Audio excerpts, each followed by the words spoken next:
The story begins under a dark cloud and a weirdly looking red moon.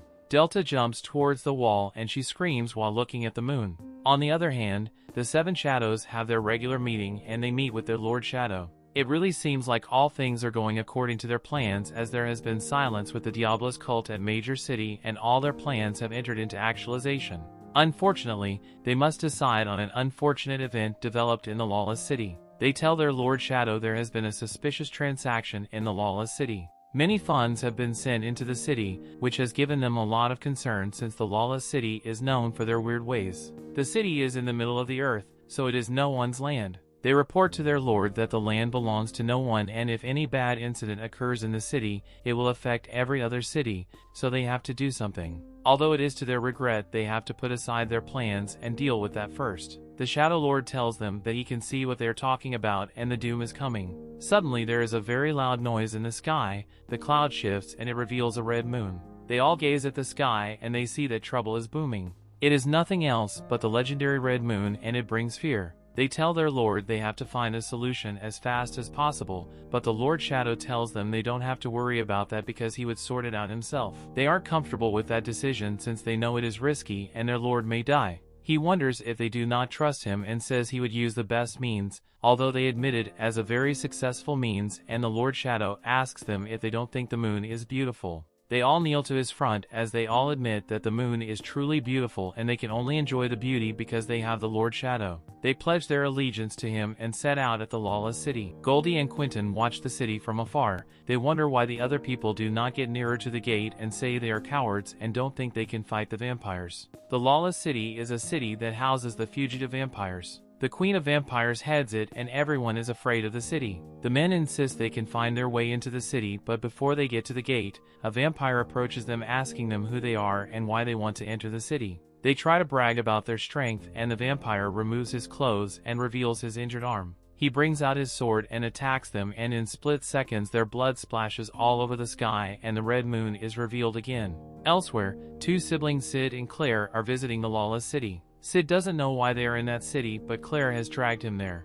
However, he is excited to see a new city and he loves how great it looks. She tells him that he shouldn't call any attention to them because she doesn't want anyone to know she is there. Since he doesn't really know the purpose of their visit, he asked her where they are going. Claire's plans are much different. She wants to visit the Dark Knight Association before doing anything else. He doesn't know what the Dark Knight Association do since it doesn't exist in their city. She further explains to him that they have their own association in their city, but the Dark Knight Association is a secret association formed in the Lawless City. He doesn't want to understand. He knows his sister can't make a wrong decision. He recalls that some time ago he was pronounced dead. Well, that is what it seems like. He was buried, but several events occur and things happen that he doesn't even understand, but all he knows is that he is alive at the moment. Some days ago, Claire wins the bush in competition. She is declared the winner and he feels like celebrating her. He borrows the bar at the Miss Hoshi Chambers of Commerce and celebrates his sister. The celebration hasn't even ended when Claire tells him she is going to the Lawless City to kill vampires. She insists that he follows her and he finds himself on the train.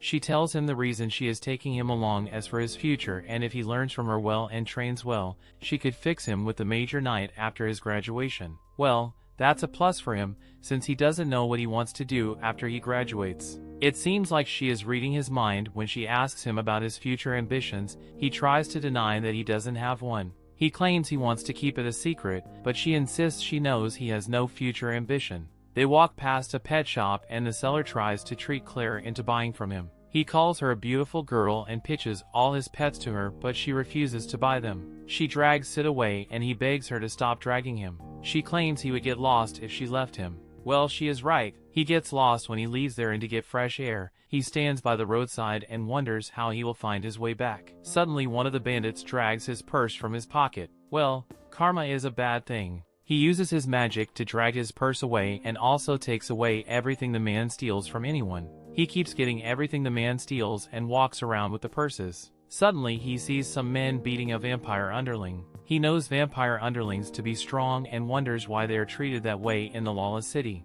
The men killed the vampire. Maybe that's what they thought, but the vampire stands and becomes violent. He attacks them all, and the rumor Sid, who has heard about vampires, is that they infect anyone they attack. That seems to be the case, as everyone the vampire bites becomes a vampire and the moon becomes red again. He wonders what he should do, and suddenly a lady comes and kills the vampires. She introduces himself as Mary, an ancient vampire hunter, and she advises him that he should run away immediately because of frenzy starting. She immediately flies to the red moon, and he thinks about how adventurous the city is and how much he could enjoy it. Meanwhile, Sid's sister Claire goes to Sid's hotel room looking for him, and since she doesn't find him, she gets mad as she told him to be a good boy and stay inside his hotel room. At the same time, a man comes running out of the room beside Sid's, being chased by a ghoul who the man was trying to do us things with when she didn't transform into a mindless beast. Anyway, since the mindless ghoul is chasing a middle-aged man to eat him, Claire kills her with a kick to the face before the ghoul can hurt the man. Even though Claire just saved the man, he becomes terrified of her and apologizes to Claire out of fear. The man doesn't understand what's happening, but still thanks the woman for saving him. Yet she doesn't give importance to that and asks the man instead if he has seen a young dark-haired and dark-eyed boy, implying that she is focused on looking for Sid. The man of course doesn't know what Claire is talking about and thinks that she is insane. He grabs the nearest thing he can find to protect him, in this case the dead ghoul, but once Claire leaves from there wondering where Sid went, the man then notices that he has been grabbing the dead ghoul tightly this entire time. Elsewhere, in the city, two students have Sid's academy. Skell and Pa are seen to be in the red light district looking for trouble and of course women. One of them thinks that this will be their night to clapping, but I think that they are just going to lay some eggs, as something will happen that will make them act like chickens. Anyway, even though these two boys know that they will get expelled from the academy, they don't turn back, as this is a once-in-a-lifetime opportunity for nerds like them. But their excitement ends as they get kicked by a group of ghouls from behind, making them realize that they are about to be dead. So they turn into a bunch of chickens, like I said they would, and run away as fast as possible, screaming like chickens. Hearing them screaming, a woman named Marie in a nearby building wakes up from her sleep wondering what's going on, and reveals that she is being forced to do nasty things with other men. She looks outside the window thinking about what worse could happen in her life and sees that the streets have turned into a scene from the Walking Dead movie. As her fear kicks in, a ghoul enters her room and comes to attack her, but of course in this life or death situation, the mastermind behind all scenes, he Eminence in the shadows himself. Sid comes flying there and saves Marie from the ghoul. He informs Marie about the frenzy that is causing the crescent moon to turn people into ghouls, and so he tells her to run away as far as possible. After informing Marie about this, Sid fades into the shadows again. At that moment, Mary's friend comes inside the room and learns from her being saved by the Shadow himself. So she gets confused as to why the Shadow saved her, since he is notoriously known for being an evil mastermind. Marie doesn't think Sid is evil, and to show her support for him she decides to run from here and break her contract, even though there's a chance that it will cost her life. Speaking of running away from the frenzy, a woman named Yukime doesn't think that anyone will ever be able to escape from this hellhole. Her two subordinates come there telling her about the situation. The vampires have turned people into ghouls, so she gets up and decides to finally take some action. Elsewhere, Claire seems to have found Sid torn apart into pieces, and seeing him have such a miserable death, she begins to mourn for him and tells his departed soul that he shouldn't have left his hotel room. Mary comes there, telling Claire that the dead guy she is holding is not actually her dead brother, and instead is a random person.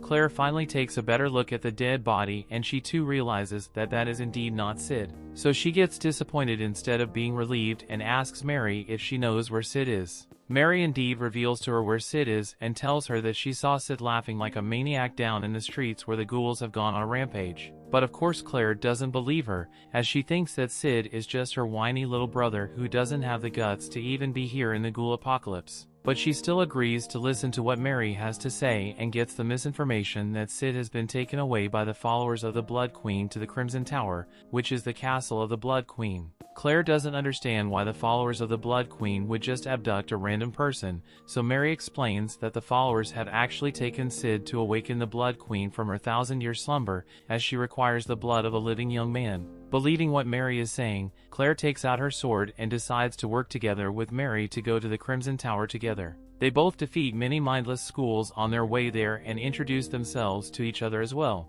On the other hand, the two chicken boys are seen to be running away, and they still seem to not have regretted their decision to go to the red light district, since they got to see two big golden globes. As the situation looks to be getting out of the hands of even the law enforcement agency of the town, the Shadow himself takes the responsibility to fix this mess himself. Lord Crimson gets the news that their plan to take over the city is working fine and also learns that Yukime, Juggernaut, and the Shadow are the only ones standing as obstacles in their path of reviving the Blood Queen. Will Sid be able to fix everything once again? That brings the episode to an end.